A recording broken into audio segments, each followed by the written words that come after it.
2025 JEE Mains లో 14 members కి 100% వచ్చింది. అదే మీకు అరౌండ్ 175 మార్క్స్ వచ్చినా కానీ 99% వచ్చేది. సరే ఇంకొంచెం కిందకి వెళ్దాం, మీకు అరౌండ్ 148 మార్క్స్ వచ్చినా కానీ 98% వచ్చేది, which is not that hard. కొంచెం హానెస్ట్ గా మాట్లాడుకుంటే ఈచ్ సబ్జెక్ట్ లో 50-50 మార్క్స్ వచ్చినా, విచ్ ఈస్ రఫ్లీ around like doing 10 easy questions and 3 medium questions, right? సరే మీరు ఇంకా జనరల్ కేటగిరీ, మీకు కొంచెం మంచి కాలేజ్ డీసెంట్ బ్రాంచ్ రావాలి అంటే మినిమం 98% రావాలి, లేకపోతే కొంచెం కష్టం. మీరు ఈ పార్టీకి కట్ ఆఫ్ అది చూసే ఉంటారు, బట్ ఒకవేళ చూడకపోతే ఇక్కడ స్క్రీన్ మీద పెడుతున్నాను చూడండి. రిజర్వేషన్ మీరు తిట్టుకుని ఏం లాభం లేదు, కానీ let's work hard this 2 months. ఎందుకంటే ఈ 2 months సరే మీ డ్రీమ్ గోల్ ఐఐటి కాకపోయినా కానీ ఒక్క మెయిన్స్ ఎగ్జామ్ ద్వారా you can get in to NITs, IIITs, GFITs అంటే government funded institute technologies. And అంతేకాదు స్టేట్ కానీ ప్రైవేట్ రెప్యూటెడ్ కాలేజ్ లో కానీ మీకు అడ్మిషన్స్ దొరుకుతాయి, అండ్ మోర్ ఇంపార్టెంట్లీ స్కాలర్షిప్స్ కూడా దొరుకుతాయి. So don't give up yet. And నేను నాకున్న ఎక్స్పీరియన్స్, మా ఫ్రెండ్స్ కున్న ఎక్స్పీరియన్స్ అండ్ ఆర్ జనరల్ గా చూసే ట్రెండ్స్ బట్టి చెప్తున్నా, కంపారిటివ్లీ చాలా మందిది ఫస్ట్ అటెంప్ట్ కన్నా సెకండ్ అటెంప్ట్ చాలా బాగా అయింది. ఏమైనా చేస్తా సార్ కానీ మళ్ళీ తల్లించుకోలేదు. For 3 reasons. ఫస్ట్ రీజన్, మీకు ఒక రియాలిటీ చెక్ వచ్చింది, వేర్ డూ స్టాండ్, అసలు మీ స్ట్రాంగ్ సబ్జెక్ట్స్ ఏంటి, మీ వీక్ సబ్జెక్ట్స్ ఏంటి అని. అండ్ సెకండ్ థింగ్, మీకు అసలు ఎగ్జామ్ ప్రెషర్ ఎలా ఉంటుంది, 3 hours కాన్సన్ట్రేషన్ తో ఎలా రాయాలి, లేదా ఏ క్వశ్చన్ ని ఏ సబ్జెక్ట్ ని ఎలా హ్యాండిల్ చేయాలి అని ఒక డీసెంట్ ఐడియా అయితే వచ్చి ఉంటుంది. And third reason is you still have 2 more months to prepare properly. So అదే మనం వీడియోలో డిస్కస్ చేస్తామన్నమాట, 5 strategies to get 99% in this 2 months. మీరు అగైన్ కంప్లీట్ బిగినర్ అయితే కొంచెం కష్టమే, కానీ మీరు కొంచెం ఇంతకుముందు బాగానే ప్రిపేర్ అయ్యారు, యూ గెట్ దట్ 90 to 95% అనుకుంటే మాత్రం ఈ 2 months మీరు కనుక right amount of hard work పెడితే యూ కెన్ డూ ఇట్. అదే ఎలానో డిస్కస్ చేద్దాం. లాస్ట్ స్ట్రాటజీ చాలా ఇంపార్టెంట్, అది మాత్రం మిస్ అవ్వకండి. నో స్ట్రాటజీ 1, మీ బ్యాక్లాగ్స్ ని ఐడెంటిఫై చేయండి అండ్ మీ వీక్ ఏరియాస్ ని స్ట్రెంథెన్ చేసుకోండి. 3 subjects లో మీకు ఏదో ఒక సబ్జెక్ట్ అంటే అస్సలు ఇష్టం ఉండదు ఉంటుంది. And also more important, 3 subjects లో అసలు మీకు కొన్ని టాపిక్స్ మీకు ఐడియానే ఉండవు, లేదా ఇప్పుడు ప్రాక్టీస్ చేసి ఉండరు. ఫస్ట్ ఐడెంటిఫై దెమ్, అవే చాలా ఇంపార్టెంట్. ఎందుకంటే ఆ టాపిక్స్ లో మీరు ఈజీ క్వశ్చన్స్ వచ్చినా చేయలేకపోతున్నాం. సో ఫస్ట్ మీకు 3 subjects లో అసలు ఏ సబ్జెక్ట్ అస్సలు రాదు ఆర్ ఏ టాపిక్ అస్సలు రాదు అన్నది ఐడెంటిఫై చేసుకోండి. అండ్ మోస్ట్ ఇంపార్టెంట్లీ ప్రతి సబ్జెక్ట్ లో మెయిన్ కాన్సెప్ట్స్ ఉంటాయి, మెయిన్ చాప్టర్స్ ఉంటాయి, అవి మాత్రం మిస్ అవ్వకండి.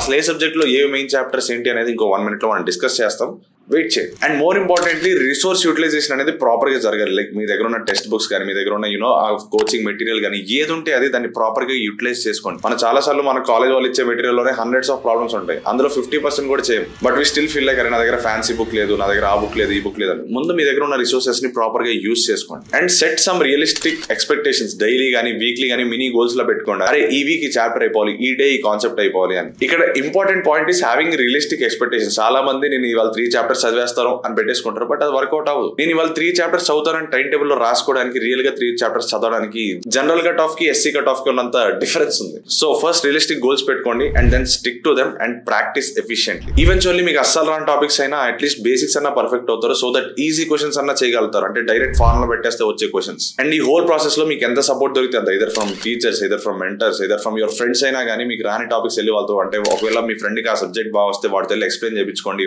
ఎంతైతే అంత మీకున్న రిసోర్సెస్ ని యూటిలైజ్ చేసుకోండి. No strategy number 2, always works like a champ. Practise high value chapters. అంటే ప్రతి సబ్జెక్ట్ లో కొన్ని ఇంపార్టెంట్ టాపిక్స్ అంటూ ఉంటాయి, అసలు ఆ చాప్టర్స్ లేకుండా క్వశ్చన్స్ రావు. అలాంటి చాప్టర్స్ ప్రతి సబ్జెక్ట్ లో ఉంటాయి, అవి ప్రాక్టీస్ చేయండి. ఇది నేను మల్టిపుల్ వీడియోస్ లో చెప్పాను, మళ్ళీ చెప్తున్నాను, అట్లీస్ట్ ఇప్పుడైనా నోట్ డౌన్ చేసుకోండి. ఫిజిక్స్ లో వచ్చేసి kinematics, Newton's laws of motion, work energy concepts, fluid mechanics, thermodynamics, electrostatics, current electricity and nuclear physics. అదే కెమిస్ట్రీ అనుకోండి, ఫిజికల్, ఆర్గానిక్, ఇన్ఆర్గానిక్ అని 3 ఉన్నాయి, అన్ని డీటెయిల్ గా చెప్తాం. సో ఫిజికల్ కెమిస్ట్రీలో అయితే మోల్ కాన్సెప్ట్స్, అటామిక్ స్ట్రక్చర్ చాలా ఇంపార్టెంట్. అండ్ దాని తర్వాత stoichiometry and chemical equilibrium, ionic equilibrium, ఈ 5 అయితే చాలా important. Organic chemistry, as always see organic chemistry is all about learning the basics, nomenclature, isomeric effect, mesomeric. ఏంటి బాబా అన్న ఇంకోసారి అన్న ఐసోమెరిక్ ఏమో చాలా లేదు, but mesomeric effect, plus M, plus I, minus I, induction, ఇవన్నీ ఉంటాయి కదా. Isomeric sorry induction effect. So anyways ఇలా ఈ ఎఫెక్ట్స్ అయితే చాలా ఇంపార్టెంట్, నాకు అవి చాలా ఇష్టం అన్నమాట. సో అవి కనుక గ్రౌండ్ లేయర్ అది స్టాండర్డ్ అయిపోతే దాని తర్వాత వచ్చే చాలా నేమ్డ్ రియాక్షన్స్ ఉంటాయి. ఆల్కేన్స్ అని, alkenes, alkynes, hydrocarbons reaction, SN1 mechanism, SN2 mechanism, E1, E2 elimination, ఇలా చాలా ఉంటాయి. అండ్ కొన్ని నేమ్డ్ రియాక్షన్స్ ఉంటాయి, అవి చాలా ఇంపార్టెంట్, ఇక్కడ పెడుతున్నా చూడండి. సో ఇంపార్టెంట్ నేమ్డ్ రియాక్షన్స్ వచ్చేసి Friedel Crafts alkylation, aldol condensation, Grignard reaction, Wurtz Fittig reactions, ozonolysis, carbylamine reactions and most importantly Clemmensen and Wolff Kishner reductions. ఈ క్లెమెన్సన్స్ అండ్ వోల్ఫ్-కిష్నర్ రిడక్షన్ చాలా important, అసలు చాలా ఎక్కువ క్వశ్చన్స్ వస్తాయి, సో అది కూడా చూసుకోండి.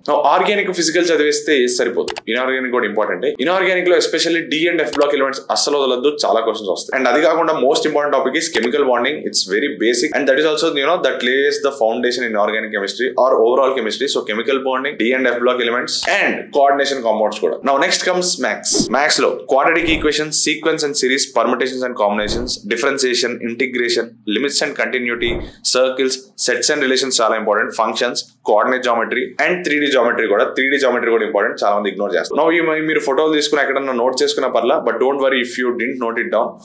అందుకే మనం ఓస్వాల్ బుక్ ఉందన్నమాట, ఎప్పటి నుంచో వాళ్ళతోనే కొలాబరేట్ అవుతున్నాం. These are basically mock test papers అనమాట. ఇందులో అంటే you can practise mock test and everything. But more importantly మీకు వాళ్ళ ఫస్ట్ పేజ్ లోనే లైక్ ఏ ఇయర్ లో ఏ క్వశ్చన్స్ వచ్చాయి, ఎంత వెయిటేజ్ ఉంది, ఏ చాప్టర్స్ ఎంత ఇంపార్టెంట్ అన్ని డీటెయిల్ గా ఉంటాయి, మీరు నోట్ కూడా చేసుకోవాలి. అండ్ అంతేకాదు ఈ బుక్ ఇంకా చాలా యూస్ ఉన్నాయి, అవేంటో ముందు తెలుసుకుందాం. నో స్ట్రాటజీ 3 వచ్చేసి practising mocks and practising regularly. నేను 2 years ఐఐటీ ప్రిపేర్ అవుతున్నప్పుడు మాకు ప్రతి వీకెండ్ ఒక ఎగ్జామ్ ఉండేది, 3 hours ఎగ్జామ్ ఉండేది.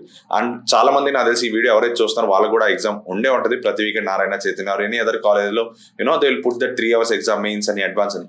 మనందరికి ఆ ప్రాక్టీస్ ఉంది. బట్ మార్క్స్ అంటే you need to again practice with whole syllabus. ఒక టాపిక్ మీద 3 hours ఎగ్జామ్ రాయడం వేరు, 3 hours అన్ని టాపిక్స్ మీద 3 subjects మొత్తం సిలబస్ మీద రాయడం వేరు.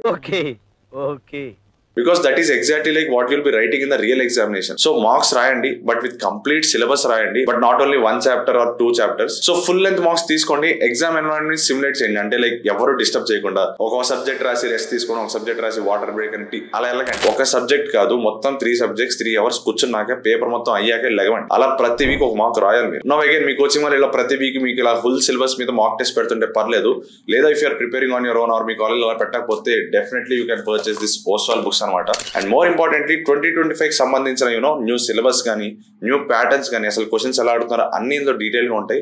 అండ్ 10 mock test పేపర్స్ కూడా వస్తాయి. Especially this book previous years mains papers and వాటి సొల్యూషన్స్ తో పాటు 10 mock test పేపర్స్ కూడా ఉంటాయి విత్ సొల్యూషన్స్. అండ్ అలానే ప్రతి చాప్టర్ లో important concepts and important formulas అనే ఉంటాయి, అవన్నీ డీటెయిల్ గా ఒకటే పేజ్ లో ఉంటాయి, లైక్ మైండ్ మ్యాప్ లాగా, so that you can remember them easily. And yes mock test అయినా 50% ఆఫ్ ద వర్కే. Most important thing is realising where you have done the mistakes అని. అసలు మీ మిస్టేక్స్ ఏంటోనే దాన్ని కరెక్ట్ చేసుకోకపోతే what's the point of writing mock test. So రాసిన mock test ని మళ్ళీ ప్రాపర్ గా ఎర్రర్ లిస్ట్ అంటారు కొంతమంది, or whatever it is, ఎక్కడైతే మిస్టేక్స్ పోయినాయో get back to them, analyze them, ఎందుకు పోయింది ఆ కాన్సెప్ట్ రాకపోతే నేర్చుకోండి, ఎక్కడ రాయండి, so that you won't do that same mistake again. ఓ ఎస్, వీళ్ళవే చాలా బుక్స్ ఉన్నాయి, బట్ ఈ 2 months కోసం స్పెసిఫికల్ గా మీరు కొనాలనుకుంటే ఈ 10 mock test పేపర్స్ అనే book is very helpful in this situation. So yes, now coming to strategy 4, having realistic expectations.